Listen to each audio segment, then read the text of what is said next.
Hi, my name is Jancy Craig, and I'm a blogger. My blog is jancycraig.blogspot.com.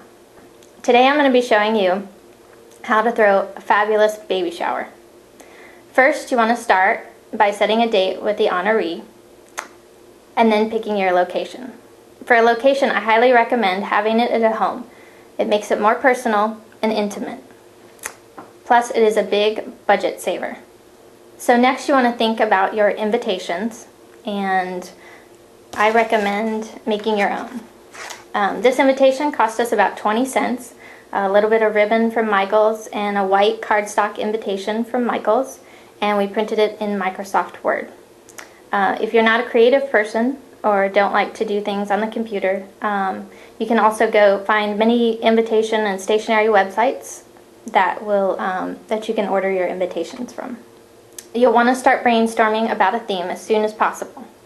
You can find inspiration through books, magazines, and even the internet.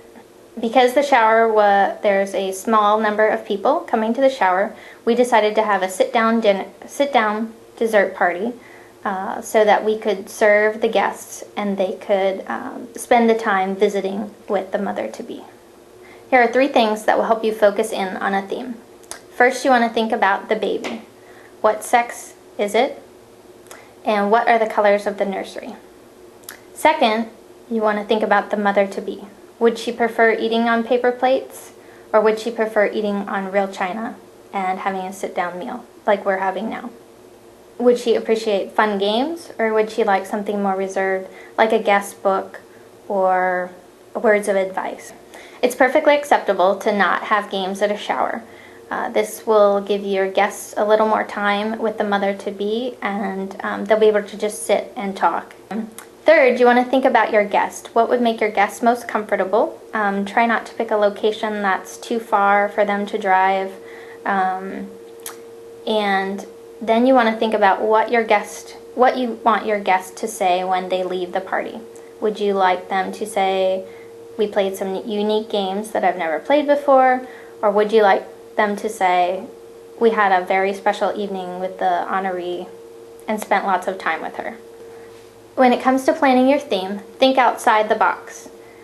You could center your theme around the baby, such as having a favorite childhood book, the alphabet, the circus, or vintage nursery items. Or you could center the theme around the mother-to-be. You could have a sit-down meal, or one of my favorite themes is She's About to Pop. And you could do your menu with popsicles, popcorn, lollipops, things of that nature. One of the things you want to make sure is you make sure that your invitation matches your theme. So with this invitation, it's a formal invitation and it's a sit-down meal. So those two match. When you think about your menu, you want to think about what type of food is appropriate. You want to think about the time of day that your shower is, what type of party that you're having, and what can be served to guests who are dressed up. So you wouldn't want to serve a finger food that is messy for a formal party where people are dressed up. Next, let's talk about the details. How many times have you heard it's all about the details? I'm a big believer in this statement. Here are a couple things to pay attention to. For favors, there's no need to spend a lot of money. For this shower, we decided to bake a batch of the mother-to-be's favorite cookie, and we packaged it with a very nice favor tag and wrapped a black and white ribbon around the top. Activities for your shower. If you're going to play games, you may want to consider clearing this with the mother-to-be. Sometimes games can get out of hand, and you may want to make sure that the mother-to-be is okay with that. If she's a more reserved person, you may consider doing something like words of advice, or what we've done for this shower is we decided to do what's called a prayer tree. And we will ask each guest to write on a card a prayer for either the child or the mother or both, and we will have each guest hang that on a tree, and later we will put those cards in an album for the mother-to-be.